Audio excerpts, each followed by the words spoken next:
मैं मीर जादव की उस नस्ल से था जिसमें हाथ में पावर और जुबान में घमंड विरासत में मिलता है। मेरे बाप का शहर में सिर्फ नाम ही नहीं बल्कि उनका दबदबा चलता था। यूनिवर्सिटी में मेरा रौब कुछ ऐसा था कि प्रोफेसर भी मेरी आंखों में आंखें डालकर बात नहीं करते थे, और बाकी क्लासमेट्स तो जैसे मेरे साय से भी डरते थे। जब मैं कैंटीन में बैठता तो लोग रास्ता बदल लेते, किसी का हंसना बोलना या अपने हक के लिए आवाज उठाना जैसे मेरी शान के खिलाफ होता था। मैं और मेरे कुछ खास दोस्त जो मेरे इशारों पर चलते थे, यूनिवर्सिटी की हर एक नई एंट्री का अपने ही तरीके से स्वागत करते थे। हम उनकी जिंदगी को मुश्किल बनाने में खूब मजे लेते थे। लड़कों को जबरदस्ती महफिलों में घसीटना, लड़कियों पर ताने कसना, कभी किसी की फाइल छीन लेना, कभी किसी की सीट पर कब्जा करना हमारे लिए बस एक तफरी थी। एक दिन मैं हमेशा की तरह अपनी गैंग के साथ बैठा था जब यूनिवर्सिटी की गैलरी में मुझे एक नई लड़की नजर आई। चेहरे पर कॉन्फिडेंस, आंखों में चमक और चाल में अजीब सा गुरूर था, जैसे सबको नजरअंदाज करके सिर्फ अपने लक्ष्य की तरफ जा रही हो। मेरे दोस्त ने तभी आवाज में कहा, विक्रम भाई, लगता है नया शिकार आया है। मैंने गर्दन घुमाकर देखा और हंसा। बहुत दिन हो गए किसी को सही ठिकाने लगाए हुए। आज कुछ तफरी हो जाए। मुझे पता चला कि उसका नाम अदिति है, शहर के एक मिडिल क्लास परिवार की बेटी। सुनने में आया कि वो अपने पिछले कॉलेज में टॉपर रही है, मेधावी थी और चंचल भी। मुझे इस तरह के लोग हमेशा चैलेंज जैसे लगते थे, और मैंने फिर खुद से वादा किया कि इस लड़की को झुकना है, वो भी सबके सामने। जब वो मेरे पास से गुजरी, मैंने अपने पैर थोड़ा आगे कर दिए। जैसे ही उसका पैर मेरे जूते से टकराया, वो जमीन पर गिर पड़ी। उसके हाथ में किताबें थीं जो जमीन पर बिखर गईं। मेरे ग्रुप के लड़के हंसने लगे, मैं भी मुस्कुराने लगा। वो जमीन से उठी, धूल झाड़ी और सीधा मेरी तरफ आई। तुम्हें तमीज नहीं है? उसकी आवाज में कोई डर नहीं था, ना ही झिझक, सिर्फ गुस्सा था। मैं हल्की मुस्कुराहट के साथ जवाब देने लगा, अरे गलती से पैर आगे हो गया होगा, इसमें इतना सीरियस होने की क्या जरूरत है। वो एक पल खामोश रही, फिर अचानक पूरी ताकत से मेरे मुंह पर थप्पड़ मारा। सबकी हंसी जैसे थम गई। मेरा चेहरा जलने लगा, लेकिन दिल में जो आग लगी वो उस थप्पड़ से कहीं ज्यादा खतरनाक थी। फिर उसने अपनी पानी की बोतल खोली और मेरे सिर पर उड़ेल दी। दिमाग में जो गर्मी भरी है, ये उसे शांत करने के लिए है। अब तुम्हें अच्छे से याद रहेगा कि लड़कियों को कमजोर समझने की सजा क्या होती है, उसने बुलंद आवाज में कहा। यूनिवर्सिटी के काफी सारे लोगों की भीड़ हमारे आसपास जमा हो गई थी। किसी की भी कुछ कहने की हिम्मत नहीं हुई। सब लोग देख रहे थे। मेरी आंखें अदिति पर जमी थीं, जिसके चेहरे पर सुकून था। वो चली गई, लेकिन अपनी जीत का ऐलान करके। मेरे दोस्त मुझे देख रहे थे, किसी को भी हंसी नहीं आ रही थी। मैं वहां पत्थर की तरह खड़ा रहा। मेरे अंदर जैसे कुछ टूट चुका था। मैं एक जिद्दी रही ज्यादा। मुझे कभी किसी ने इस तरह से बेइज्जत नहीं किया था, लेकिन ना जाने क्यों मुझे आज ऐसा लगा जैसे मैं हार गया हूँ। उस लड़की ने मेरे घमंड को पैरों तले कुचल दिया, लेकिन मैंने उसी पल दिल में फैसला कर लिया था, ये लड़की मेरी बेइज्जती का कारण बनी है और मैं इसे माफ नहीं करूंगा। वो थप्पड़, पानी, उसका हर शब्द, सबका मैं हिसाब लूंगा। रात को जब मैं अपने कमरे में बैठा, सब कुछ बार बार आंखों के सामने घूम रहा था। अदिति का चेहरा, उसकी आंखें, उसका गुरूर। मुझे गुस्से से ज्यादा अब अजीब सा खिंचाव महसूस हो रहा था। मैं उसके बारे में सोचता जा रहा था और उसका बेखौफ होना मुझे बार बार याद आ रहा था। विक्रम, क्या हुआ? मेरे दोस्त ने पूछा। मैंने सिगरेट सुलगाकर कहा, ये किस्सा अभी खत्म नहीं हुआ है। ये लड़की समझती है कि वो मुझे हरा देगी। अब मैं उसे बताऊंगा कि विक्रम से पंगा लेने का अंजाम क्या होता है। मैं जानता था कि वो चुप बैठने वाली नहीं, यूनिवर्सिटी को इकट्ठा करेगी, मेरे खिलाफ आवाज उठाएगी। लेकिन यही सब तो मैं चाहता था। मैं उसकी हर हरकत को अब अपने गुरूर का हिस्सा बना चुका था। मुझे उस दिन पहली बार मजा आया जब किसी ने बराबरी में मुझे टक्कर दी, और शायद पहली बार किसी की आंखों ने मुझे आईना दिखाया था। पर मैं विक्रम हूँ और आईने को तोड़ने का हुनर मैं जानता हूँ। लेकिन मैं नहीं जानता था कि ये लड़की मेरे घमंड को नहीं, मेरी जिंदगी को बदलने आई है। यूनिवर्सिटी में अगले दिन जैसे एक खामोश तूफान आया था। सबके होठों पर एक ही बात थी, विक्रम को थप्पड़ पड़ा है। मैं जिस रास्ते से गुजरता, लोग नजरें चुरा लेते, कुछ दबी दबी हंसी हंसते। मेरे लिए ये किसी दुश्मन की गोली से ज्यादा दर्दनाक था। मेरे ग्रुप के लड़के जो हर वक्त मेरी हाँ में हाँ मिलाते थे, अब मुझसे बात करने से भी बच रहे थे। उनकी आंखों में सवाल था। विक्रम भाई, अब क्या करेंगे? लेकिन मैं कुछ नहीं बोला। मेरे अंदर कुछ और ही चल रहा था, लेकिन मैंने चेहरे पर कुछ भी जाहिर नहीं होने दिया।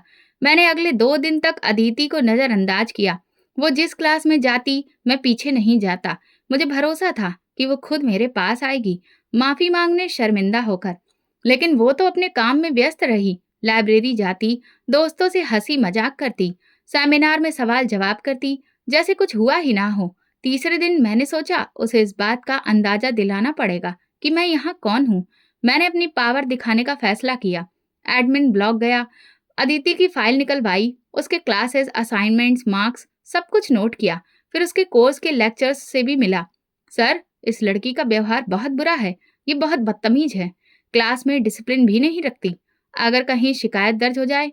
मैंने बात अधूरी छोड़ी। लेक्चरर ने उलझकर कहा, लेकिन वो तो क्लास की सबसे एक्टिव स्टूडेंट है। मैं मुस्कुराया।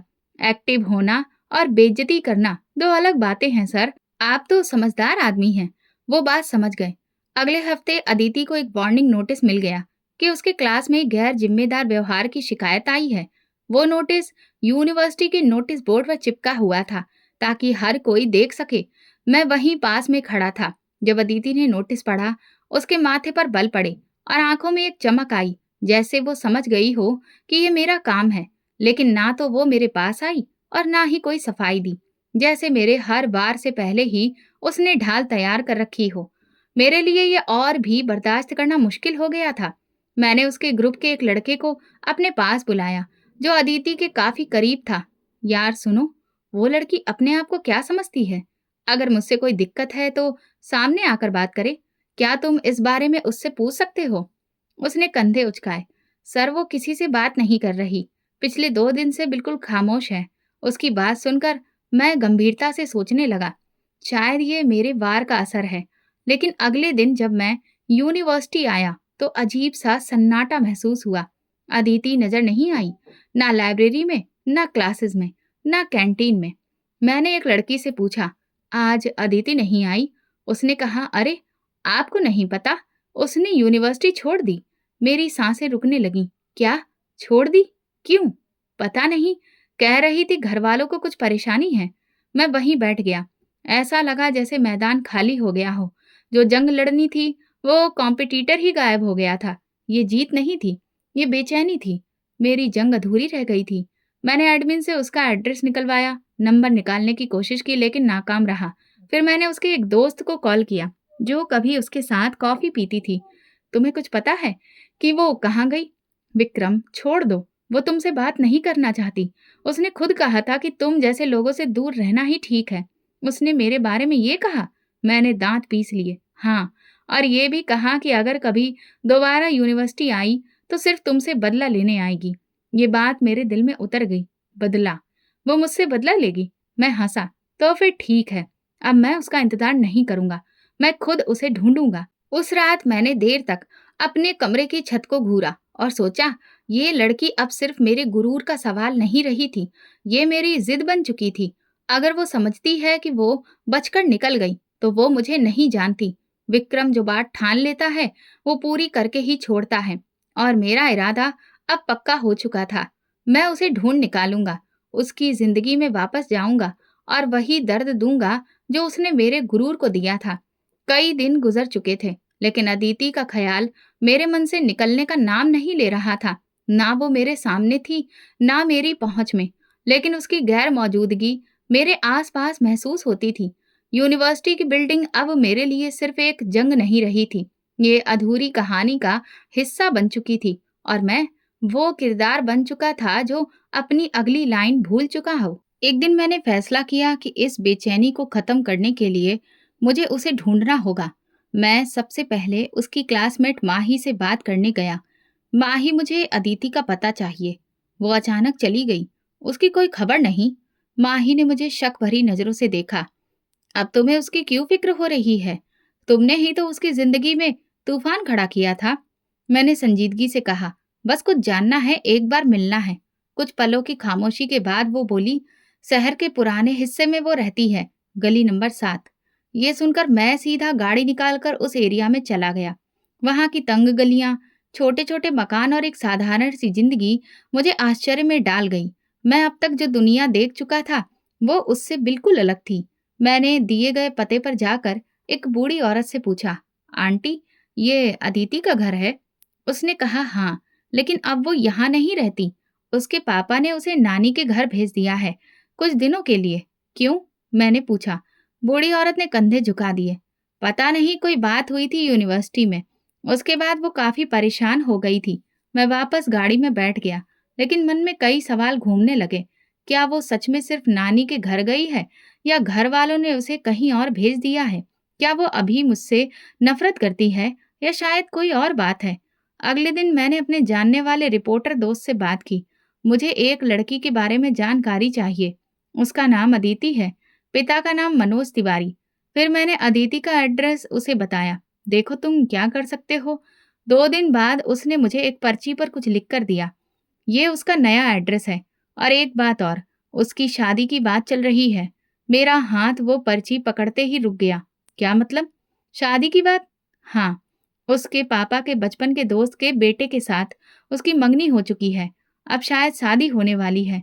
मैं चुप हो गया, जैसे अचानक दिल के अंदर कोई दरार पड़ गई हो। ये जिद थी, मोहब्बत, या सिर्फ हारने का डर? मैं खुद भी नहीं जानता था। बस ये जानता था कि वो किसी और की ना हो।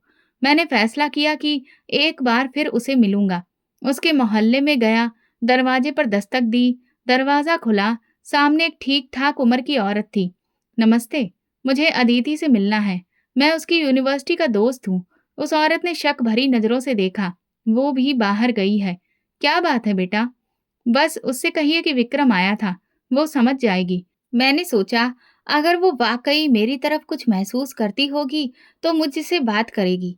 नहीं करेगी तो ये सब खत्म। 2 दिन बाद मैंने उसकी पड़ोसन लड़की को देखा, जो यूनिवर्सिटी में उसके साथ थी। मैंने उसे रोका। तुम अदिति की दोस्त हो ना? सुनो, क्या ये सच है कि उसकी शादी हो रही है? लड़की ने उदास अंदाज में कहा, हाँ। उसके घर वालों को तुम्हारे और उसके बीच होने वाले झगड़े की खबर मिल गई थी। वे बहुत नाराज हुए। उन लोगों की सोच तुम्हारे जैसी नहीं है। वे इज्जत बचाने के चक्कर में उसकी शादी जल्दी कर रहे हैं। लेकिन जिससे शादी हो रही है, वो लड़का क्या अदिति से प्यार करता है? प्यार का तो मुझे नहीं पता, लेकिन अदिति को वो बिल्कुल पसंद नहीं। और ये रिश्ता सिर्फ परिवार के दबाव में हो रहा है। मैं सुन्न हो गया, जैसे मेरे कदमों के नीचे से जमीन निकल गई हो। अदिति को जो दुख मैंने दिया, शायद वो उसकी जिंदगी की सबसे बड़ी सजा बनने जा रही थी। शादी की खबर सुनने के बाद मैं सुकून से नहीं बैठ सका। हर घंटा मुझे बेचैन करता, जैसे वक्त मेरे खिलाफ दौड़ रहा हो। मैंने घर में बताया कि मुझे अदिति से शादी करनी है। मेरे पापा ने पहली बार मेरी बात पर मजाक बनाया। तुम एक मिडिल क्लास लड़की से शादी करोगे? विक्रम, ये जिद है या कोई और वजह? मैंने कहा, यह मेरे दिल की बात है। मैं उससे शादी करना चाहता हूँ। पापा ने गुस्से से अखबार मेज पर दे मारा। तुम्हें हो क्या गया है? हमारी इज्जत, हमारा डर, रुतबा, सब छोड़कर तुम एक लड़की के पीछे पागल हो गए हो? मैं अपने कमरे में चला गया। मुझे अंदाजा था कि यह आसान नहीं होगा, लेकिन मैं पीछे हटने वाला नहीं था। अगले दिन मैंने अदिति के मोहल्ले का रुख किया। गली के नुक्कड़ पर वही पड़ोसन लड़की मिली। मैंने उसे रोका। बस एक मैसेज देना है। अदिति से कहो मुझे एक बार मिले। लड़की ने इनकार किया। वो नहीं मिलेगी।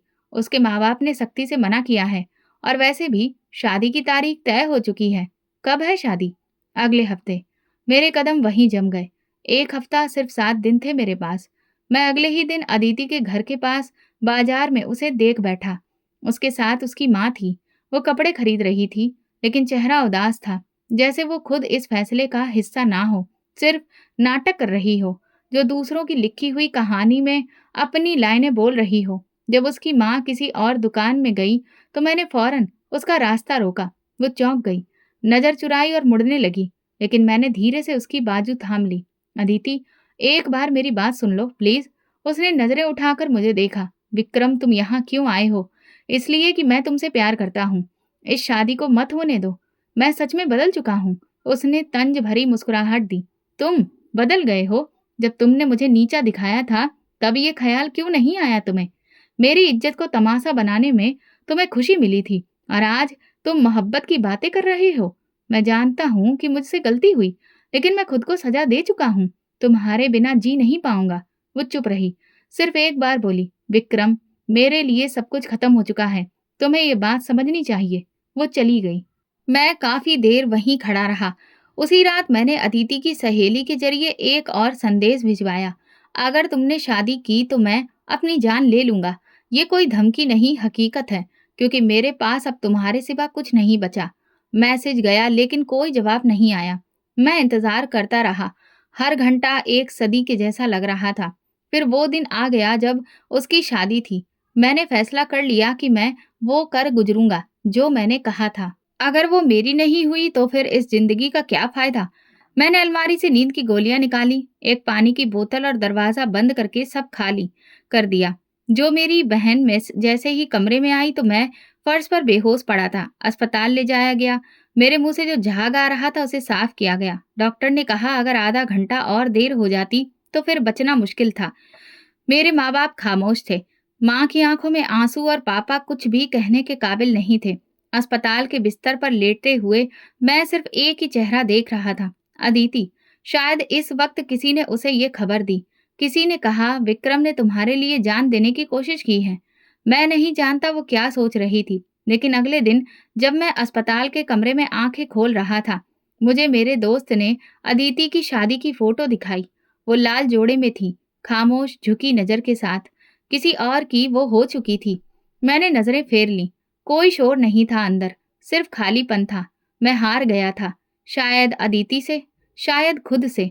अस्पताल से वापसी के बाद मेरे आसपास का माहौल बदल चुका था। माँ बाप की नजरें मुझ पर और ज्यादा गहरी हो चुकी थी। मैंने भी खामोशी ओढ़ ली, ना दोस्तों से मेल जोल रखा और ना घर वालों से बहस की। दिन का ज्यादातर वक्त कमरे में गुजरने लगा, लेकिन अंदर कहीं एक उलझन थी जो चैन से बैठने नहीं देती थी। खुद को व्यस्त रखने के लिए मैंने अपने पापा का ऑफिस ज्वाइन करने का फैसला किया। उन्होंने देखा तो जैसे उन्हें यकीन नहीं हो रहा था। पक्का? तुम ऑफिस में जाओगे? वक्त बर्बाद नहीं करोगे? हाँ। मैं अब और अपना समय खराब नहीं करना चाहता। फिर वो चुप रहे, लेकिन उनकी आंखों में उम्मीद की चमक आ गई। शायद उन्हें लगा कि मैं जिंदगी की तरफ लौटने लगा हूँ, लेकिन सच्चाई इससे बिल्कुल अलग थी। ऑफिस का माहौल मेरे लिए नया था।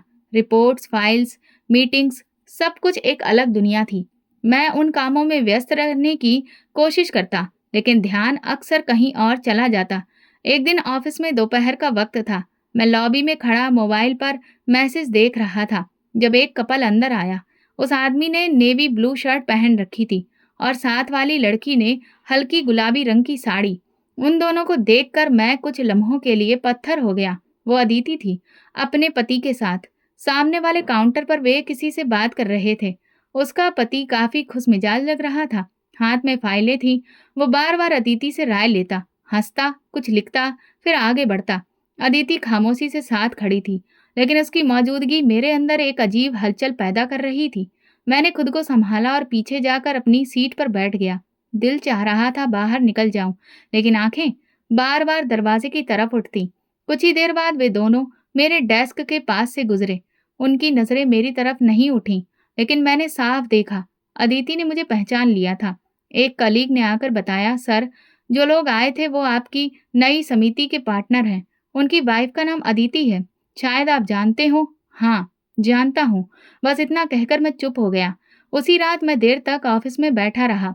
सब जा चुके थे, सिर्फ मैं था और मेरा अकेलापन। अगले दिन मैंने उस प्रोजेक्ट की सारी फाइलें मंगवाई जिसमें वो इंसान शामिल था। उसका नाम अमर था।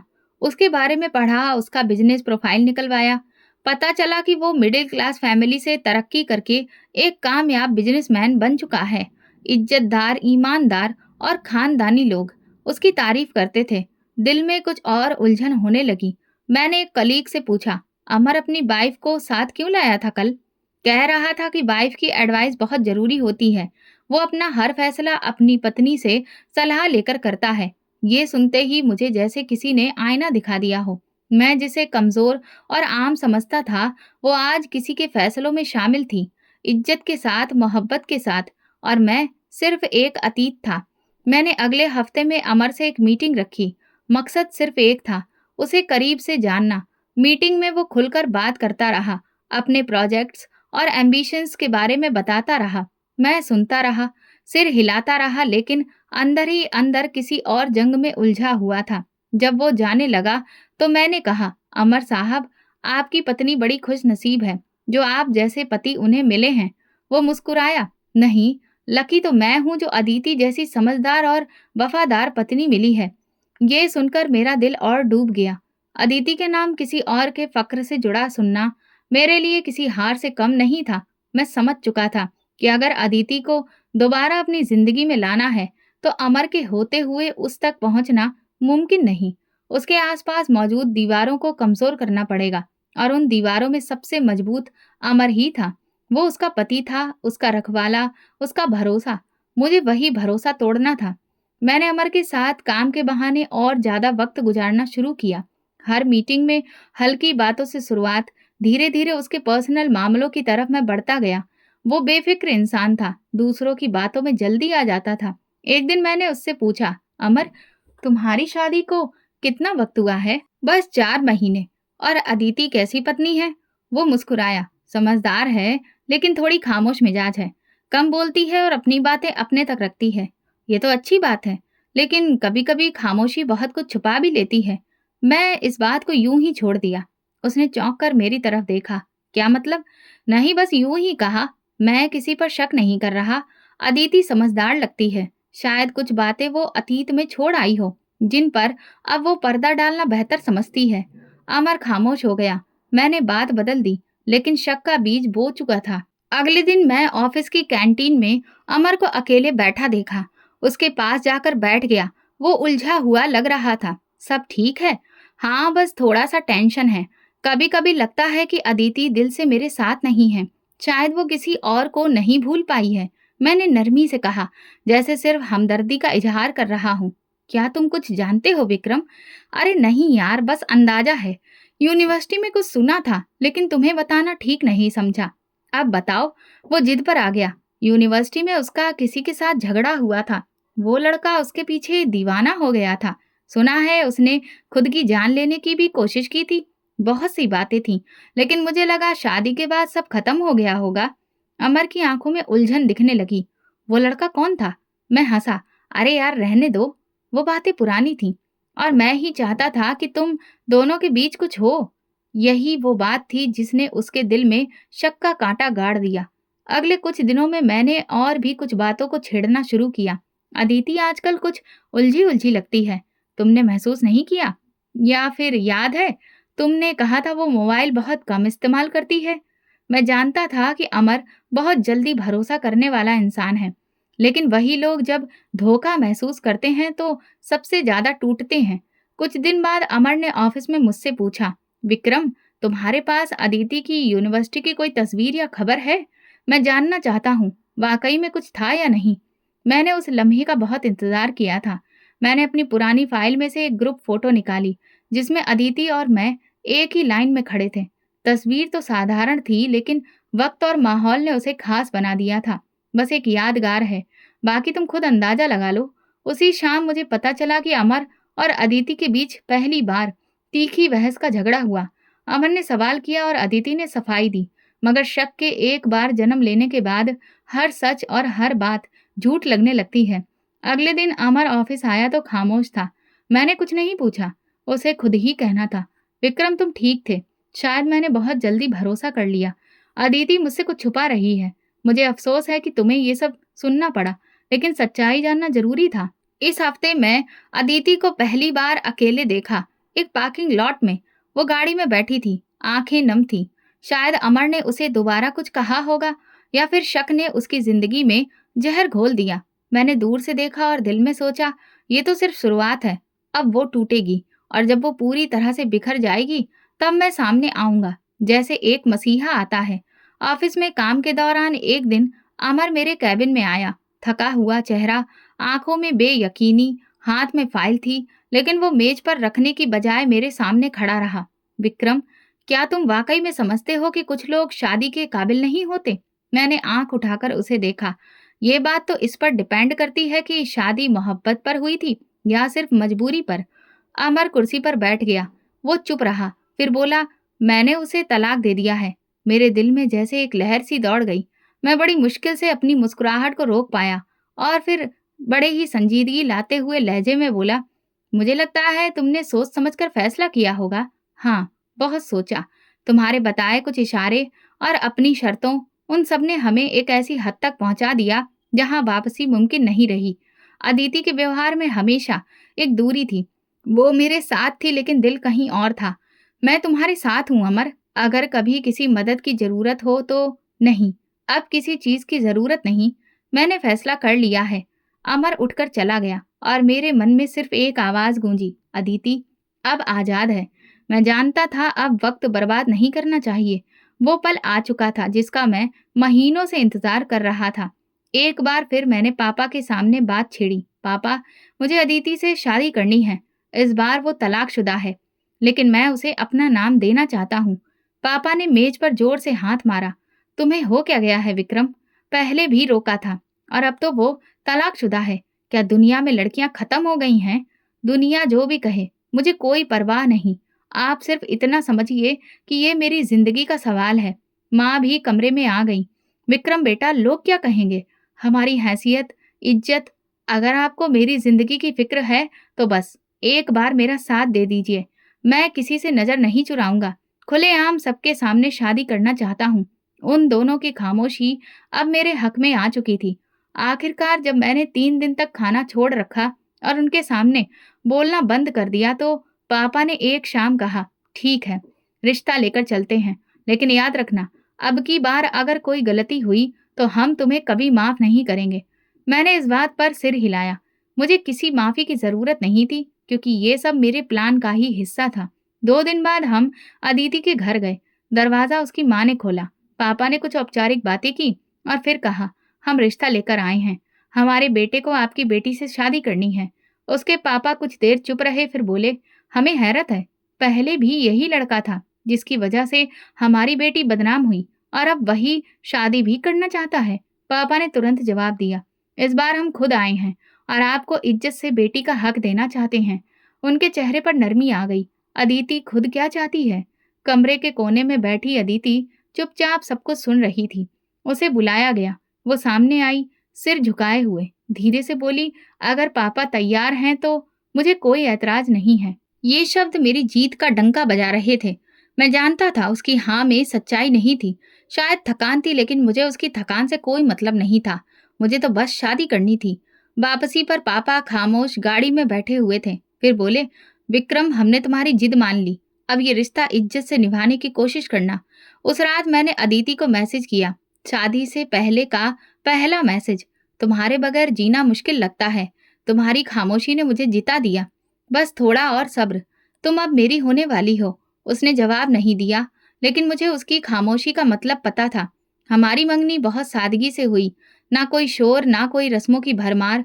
दोनों घरों में खामोशी का समा था, जैसे सब जानते हों कि ये रिश्ता खुशी से नहीं, हालात से जुड़ा है। लेकिन मेरे लिए ये खामोशी सबसे बड़ी कामयाबी थी। मैंने वो मुकाम पा लिया था जहां से अपनी अगली चाल बहुत आसानी से चली जा सकती थी। मंगनी के अगले दिन ही मैंने अदिति को मैसेज किया, कभी सोचा भी नहीं था कि तुम मेरी जिंदगी में इस तरह वापस आओगी। अब की बार सब कुछ ठीक होगा। जवाब 2 दिन बाद आया, बस प्रार्थना है कि जो कुछ हुआ उससे आगे बेहतर हो। अब मैं अपने आप को बहुत सच्चा और नरम दिल दिखाने लगा।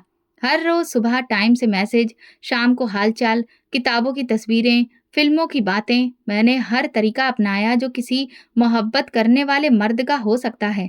एक दिन मैंने पूछा, तुम्हें मेरी बातों से उलझन तो नहीं होती? अदिति ने कहा, नहीं, बस कुछ वक्त लगेगा सब कुछ नॉर्मल होने में। मैं जानता था वक्त ही तो मेरे पास था और इस वक्त को मैं अपने फायदे में इस्तेमाल करना चाहता था। 2 हफ्ते बाद मैंने पहली बार उसे कॉल की। अदिति, कभी लगा क्या हम एक दूसरे से इस तरह से बात करेंगे? नहीं, सच कहूं तो नहीं लगा था, और अब कुछ चीजें वक्त के साथ बदल जाती हैं।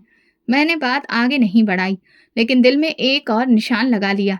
जितना वो नरम हो रही थी उतना ही मेरा प्लान सख्त हो रहा था। हफ्ते में एक बार मैं उसके घर जाता, माँ के हाथ की चाय, छोटे भाई की शरारत और अदिति की खामोश मौजूदगी में सब कुछ बर्दाश्त करता, बल्कि प्यार से जवाब देता। एक दिन मैंने उसके छोटे भाई को साइकिल लेकर दी, माँ को साड़ी दी, पापा के लिए अच्छी कमीज लाया। मैं वो सब कुछ कर रहा था जो एक बेहतरीन दामाद करता है, लेकिन हर अमल मेरे अंदर की एक कड़ी लहर को दबाने के लिए था। जो सिर्फ सही वक्त का इंतजार कर रही थी। मंगनी के 1 महीने बाद अदिति ने पहली बार खुद से मैसेज किया, विक्रम, लगता है तुम सच में बदल गए हो। मैंने जवाब दिया, तुमने मुझे बदल दिया। तुम ही वो वजह हो जिसने मुझे खुद को पहचानने पर मजबूर किया। इसके बाद वो मुझसे ज्यादा खुलकर बात करने लगी। कभी पुरानी तस्वीर, कभी यूनिवर्सिटी की यादें, कभी सवाल कि क्या वाकई तुमने मेरी खातिर वो सब किया था। मैं हर बार सच्चाई के रंग में खुद को लपेटता और वो हर बार बेखबर भरोसा करती रही। एक दिन शाम को फोन पर उसकी आवाज हल्की सी कांप रही थी, विक्रम, मुझे लगता है मैं तुमसे फिर से प्यार करने लगी हूँ, और इस बार शायद पहले से ज्यादा। मैंने आंखें बंद करके गहरी सांस ली। मुझे तुम पर हमेशा से भरोसा था। फोन बंद हुआ और मैं देर तक छत की तरफ देखता रहा। वो जाल जो मैंने बिछाया था अब पूरा हो चुका था। शिकार उसमें पूरी तरह उलझ चुका था। अगले दिन मैंने अपने पुराने दोस्त से मुलाकात की, जो मेरी हर बात जानता था। उसे सब कुछ बताया। अब तो वो पूरी तरह से मेरे काबू में है। बस शादी की तारीख तय हो जाए, फिर वही होगा जो बरसों पहले होना चाहिए था। दोस्त ने हंसते हुए कहा, कमाल है विक्रम, तुमने तो दिल ही तोड़ दिया। नहीं, अभी दिल नहीं टूटा। अभी तो सिर्फ मोहब्बत का खोल चढ़ाया है। दिल तो उस दिन तोड़ूंगा जब वो सोचेगी कि वो सच में खुश है, और मैं उससे वो सब छीन लूंगा। मेरी हर मुस्कुराहट, हर वादा, हर मोहब्बत भरा जुमला सब धोखा था। वो धोखा जो मैंने अपने गुरूर को खुश करने के लिए रचाया था। अदिति पूरी तरह से मेरे कंट्रोल में थी। वो जो कभी मेरे खिलाफ सबके सामने खड़ी थी, अब मेरी एक कॉल पर मुस्कुरा देती थी। शादी का प्रोग्राम बिल्कुल साधारण था। ऐसा लग रहा था जैसे सबने एक दिशा पकड़ ली हो, लेकिन मेरे अंदर एक और ही तरह की सुकून की लहर दौड़ रही थी। वो सुकून जो किसी आज के मुहाने पर खड़े होकर मिलता है। वो आग जैसे मैं बरसों से पाल रहा था।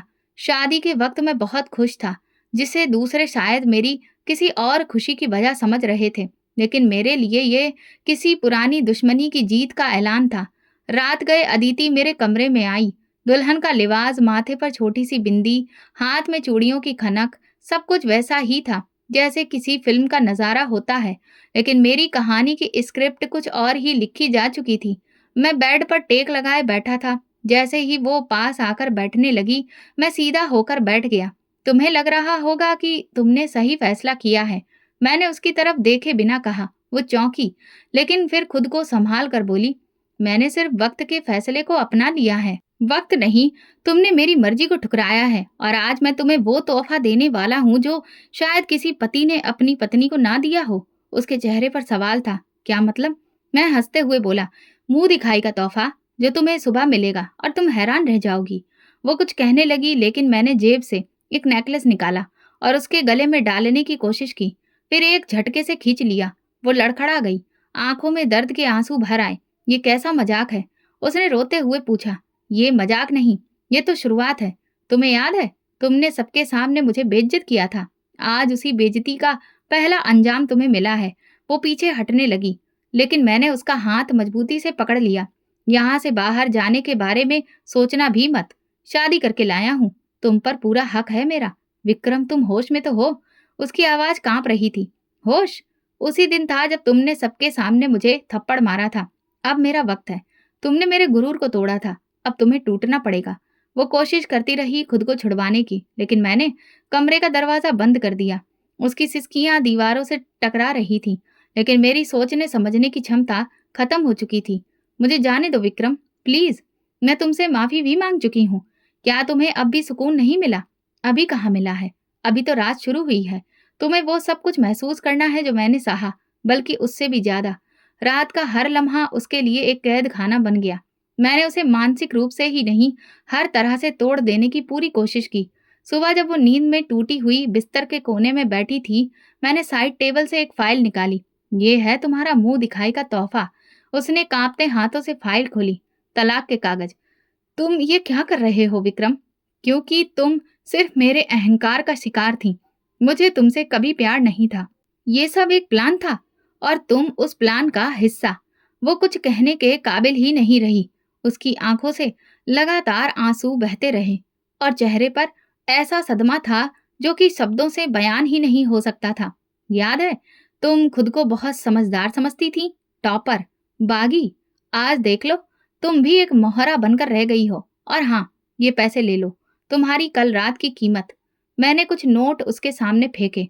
उसने नोटों को नहीं देखा, बस मुझे घूरती रही। तुमने जो किया, उसका अंजाम तुम्हें खुद भुगतना होगा। मैं हंस पड़ा। हो सकता है, लेकिन आज की रात मेरी थी और तुम एक कैदी। यही काफी है। वो खामोशी से उठी, नेकलेस जो उसकी गर्दन में लटका था, उसे खोला और मेज पर रखा। फिर दरवाजा खोलकर बाहर चली गई। मैंने एक लंबी सांस ली और खुद से कहा, ये तो सिर्फ शुरुआत है। सुबह जब मेरे माँ बाप ने दरवाजा खोला तो अदिति जा चुकी थी। ना कोई सामान, ना कोई बात। सिर्फ वो पैसे मेज पर रखे थे जो मैंने कल रात फेंके थे, और साथ में वो नेकलेस जो शादी की रात जबरदस्ती पहनाया था। मेरी माँ ने वो चीजें उठाई और चौंक गई। ये क्या है? अदिति कहाँ गई? मैंने धीरे से कहा। चली गई। उसे तलाक दे दिया है। पापा कुर्सी से उठ गए। तुम होश में तो हो विक्रम? बिल्कुल। शादी हुई और एक दिन बाद खत्म। यही सब कुछ काफी था। इस बात का बदला लिया तुमने। वो तो पहले ही टूटी हुई थी। तुम्हें और क्या चाहिए था? माँ की आंखों में भी यकीन नहीं था। मुझे वो चाहिए था जो बरसों पहले उसने मुझसे छीन लिया था। इज्जत, गुरूर। पापा ने सख्त लहजे में कहा, विक्रम, ये इज्जत ऐसे वापस नहीं आती। तुमने खुद को बर्बाद कर लिया है। मैंने कोई जवाब नहीं दिया। दिल में सिर्फ एक बात थी, मेरा काम पूरा हो गया। दोपहर तक बात मोहल्ले में फैल चुकी थी।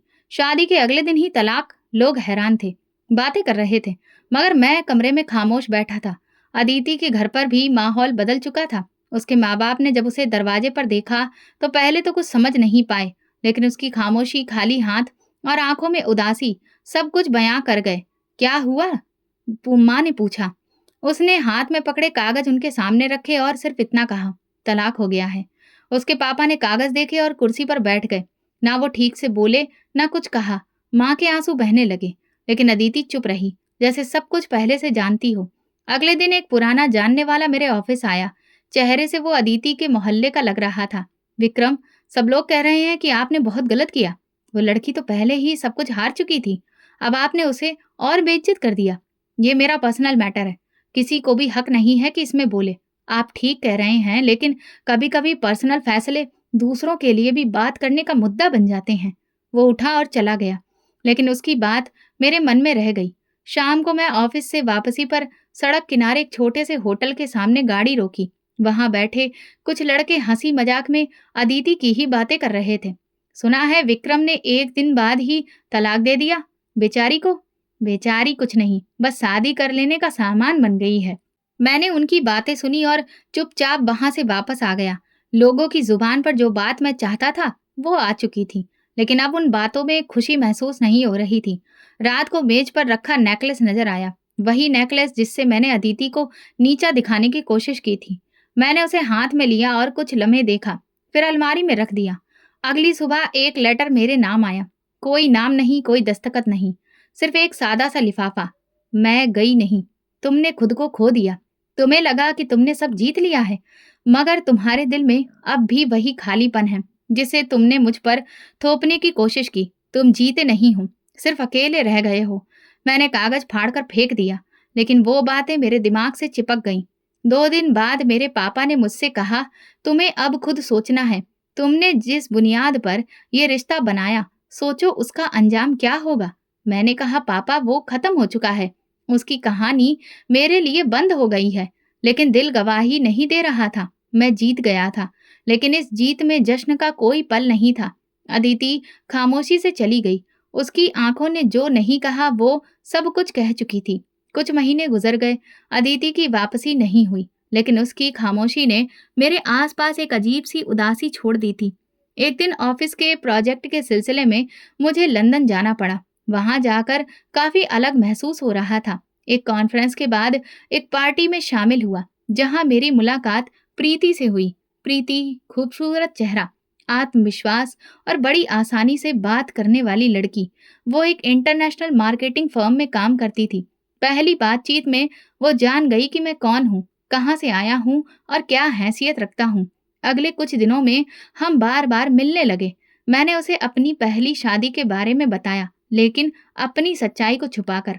मैं चाहता था कि सब पीछे छोड़ दूं, एक नई जिंदगी शुरू करूं, जहां कोई पुराना जख्म ना हो। एक शाम मैंने कहा तो प्रीति ने मुस्कुराकर कहा, तो फिर देर किस बात की? मैंने लंदन में ही उससे शादी कर ली। और कुछ हफ्तों के बाद उसे लेकर वापस इंडिया आ गया। मेरे माँ-बाप को जैसे ही ये खबर मिली, उनकी नाराज़गी बढ़ गई। एक बार फिर से, अपनी मर्ज़ी से, बिना हमसे बात किए, माँ ने गुस्से से कहा, "ये मेरा फैसला है। प्रीति मेरी ज़िंदगी है।" पापा ने कुछ भी नहीं कहा। वो चुपचाप कमरे से निकल गए। शुरुआती दिन ठीक से गुजरे। प्रीति हर चीज़ में इंटरेस्ट लेती थी। बिज़नेस के फैसलों में, ज़मीनों के दस्तावेज़ों में, बैंक बैलेंस चेक करने में। मुझे लगा शायद वो सिर्फ़ एक अच्छी पत्नी है, जो मेरे काम में हाथ बटाना चाहती है। लेकिन धीरे-धीरे वो सारे फैसले खुद लेने लगी। एक दिन मैंने उसे एक प्रॉपर्टी के कागज़ात चेक करते हुए पाया। "ये क्या कर रही हो?"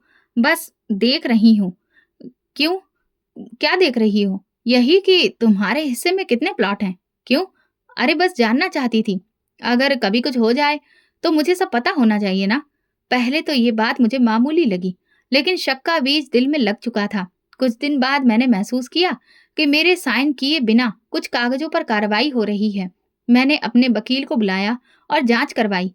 तब पता चला कि प्रीति ने मुझसे चालाकी से कई कागज़ों पर साइन करवा लिए थे, जिनके ज़रिए उसने मेरे नाम की कई प्रॉपर्टीज़ अपने नाम पर करवा ली थी। मैं हैरान रह गया। एक दिन जब मैंने उसे सामने बिठाकर पूछा, तो वो बिल्कुल भी नहीं घबराई। "विक्रम, तुम वही आदमी हो जिसने एक औरत को सिर्फ तमाशा बनाकर छोड़ा था। तुम्हें क्या लगा कि मुझे कुछ पता नहीं चलेगा? तुम्हें लगता है औरतें सिर्फ सहने के लिए होती हैं? ये बदला है। तुमने मुझसे सिर्फ शादी अपने पैसों के लिए की। नहीं विक्रम, मैं तुमसे शादी तुम जैसे आदमी को उसके अंजाम तक पहुंचाने के लिए की थी। तुमने एक मासूम लड़की को बर्बाद किया। अब वक्त है तुम बर्बाद हो जाओ।" वो उठकर कमरे से चली गई। मैं वहीं बैठा रहा, जैसे किसी ने कुर्सी खींच ली और मैं जमीन पर आ गिरा। अगले कुछ हफ्तों में जो कुछ हुआ, वो शायद किसी बुरे सपने के जैसा था। प्रीति ने मेरे सारे बैंक अकाउंट्स खाली कर दिए, प्रॉपर्टी अपने नाम करवा ली और एक दिन बिना जानकारी के विदेश चली गई। घर में सिर्फ वो सामान बचा था जिसे बैंक कब्जे में लेने वाला था। मेरे माँ-बाप इस सदमे को बर्दाश्त नहीं कर सके।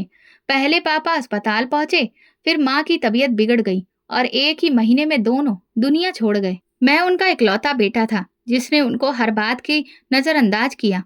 अब अकेला उनकी अर्थी को कंधा दे रहा था। मैंने जिंदगी में पहली बार किसी मंदिर के बाहर बैठकर मांगना शुरू किया।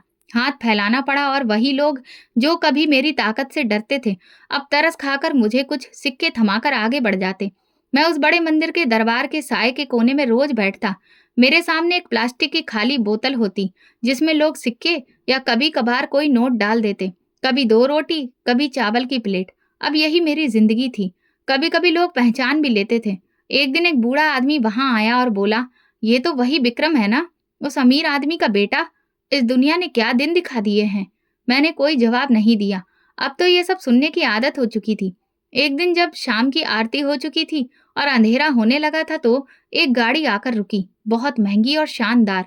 जैसे ही दरवाजा खुला, एक आदमी उतरा, फिर दूसरी तरफ से एक औरत। मैंने पहले उस आदमी को देखा, फिर उसके साथ खड़ी औरत को। वो अदिति थी। मेरे हाथ में पकड़ी खाली बोतल जमीन पर गिर गई। कुछ सिक्के लुढ़क गए, लेकिन मेरी नजर सिर्फ एक चेहरे पर जमी रही। वो सुकून में लग रही थी, जैसे जिंदगी ने हर जख्म पर मरहम रख दिया हो। सर पर दुपट्टा, आंखों में खुशी, कदमों में कॉन्फिडेंस। उसका पति हाथ में शॉपिंग बैग्स लिए उसके साथ साथ चल रहा था, जैसे दुनिया की हर खुशी उस औरत के कदमों में रख देना चाहता हो। अदिति। मेरे होठों से खुद ब खुद ये नाम निकला, लेकिन आवाज उस तक नहीं पहुंच पाई। वो मंदिर के अंदर गई, पति के साथ प्रार्थना की।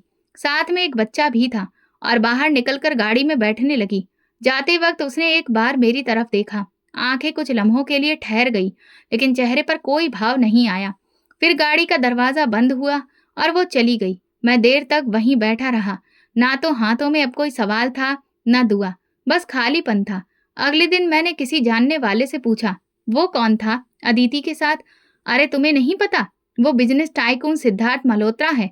2 साल पहले अमेरिका से वापस आया। सुना है अदिति से शादी की है। बहुत प्यार करता है उससे।" "शादी कब हुई है?" "बस यही कोई साल भर पहले। और सुनो, अदिति खुद एक फाउंडेशन चला रही है, विधवा और गरीब लाचार औरतों के लिए। पूरे शहर में उसकी इज्जत है।" मैंने सिर झुका लिया। फाउंडेशन? वही अदिति जो कभी मेरे बदले का निशाना बन गई थी, अब दूसरों के दुख बांट रही थी। वो जो मेरे जुल्म के बाद खामोशी से चली गई थी, आज सबकी आवाज बन गई थी। मैंने वो रात मंदिर के पीछे गुजारी, जहाँ रोशनी कम थी और सवाल ज्यादा। कई घंटे नींद नहीं आई। एक हफ्ता गुजर गया। मैं मंदिर के बाहर बैठा, लोगों की प्रार्थनाएं और उनकी सिसकियां सुनता रहा, लेकिन खुद के लिए कोई भी दुआ नहीं की। फिर एक दिन वही गाड़ी फिर से आई। इस बार अदिति गाड़ी से उतरी। हाथ में कुछ लिफाफे थे, शायद दान देने के पैकेट। वो मेरे पास आई, कदमों में बैठी और धीरे से एक लिफाफा मेरी तरफ बढ़ाया। मैंने आंखों में हैरत लिए पूछा, ये क्यों? तुम्हें मुझ पर तरस आ गया है? नहीं विक्रम, वो बोली, ये तरस नहीं है, ये वही हिसाब है जो दुनिया करती है। तुमने जो बोया वही काटा, और मैं सिर्फ अपनी तरफ से अपना फर्ज निभाने आई हूँ। तुम जीत गई अदिति, तुमने सब कुछ पा लिया। नहीं, मैं सिर्फ वो सब वापस लेने आई हूँ जो तुमने मुझसे छीना था। इज्जत, खुददारी और सुकून, और वो मुझे मेरे भगवान ने लौटा दिया। और मैंने पूछा, तुम सिर्फ अपनी बद्दुआ का नतीजा हो। तुम्हारा अंजाम तुम्हारे कर्मों से जुड़ा है, किसी और से नहीं। उसने लिफाफा मेरे कदमों में रखा और बिना पलटे वहां से चली गई। मैंने वो लिफाफा नहीं खोला, बस वहीं पड़ा रहने दिया, जैसे कि वो मेरी हैसियत की निशानी हो। उस दिन के बाद मैंने लोगों से भीख मांगना भी छोड़ दिया। अब सिर्फ चुपचाप दीवार से टेक लगाकर बैठता और आने जाने वालों को देखता। जब कभी किसी औरत के हाथ में बच्चा देखता या कोई पति पत्नी एक दूसरे के लिए फूल लेते, तो मेरी आंखें नम हो जाती, क्योंकि मैं जानता हूँ मैंने सब कुछ खो दिया, सिर्फ अपने गुरूर की भेंट चढ़ाकर। मेरी कहानी खत्म हो चुकी है, लेकिन अदिति की नहीं। उसका सफर जारी है। उसका नाम अब सम्मान से लिया जाता है, और मैं सिर्फ एक भूली बिसरी याद हूँ। एक ऐसा अंजाम जिसे लोग देखते हैं और सीखते हैं कि इंसान जब अपने रास्ते से हट जाता है, तो अंजाम से वापस उसी जमीन पर लुढ़कता है जहां से वो उड़ान के सपने देखता था। ये कहानी हमें सिखाती है कि जुल्म, गुरूर और बदले का अंजाम हमेशा बर्बादी होता है। सच्चाई, सब्र और खामोशी ही हमें एक ना एक दिन इंसाफ के रास्ते पर पहुंचा देती है। तो दोस्तों, अगर आपको हमारी कहानी पसंद आई हो तो कमेंट करके ज़रूर बताएं। वीडियो को लाइक करें और ज़्यादा से ज़्यादा शेयर करें। अगर आप चैनल पर नए हैं तो सब्सक्राइब जरूर करें और नोटिफिकेशन बेल दबाएं, ताकि अगली अपडेट सबसे पहले आपको मिले। धन्यवाद।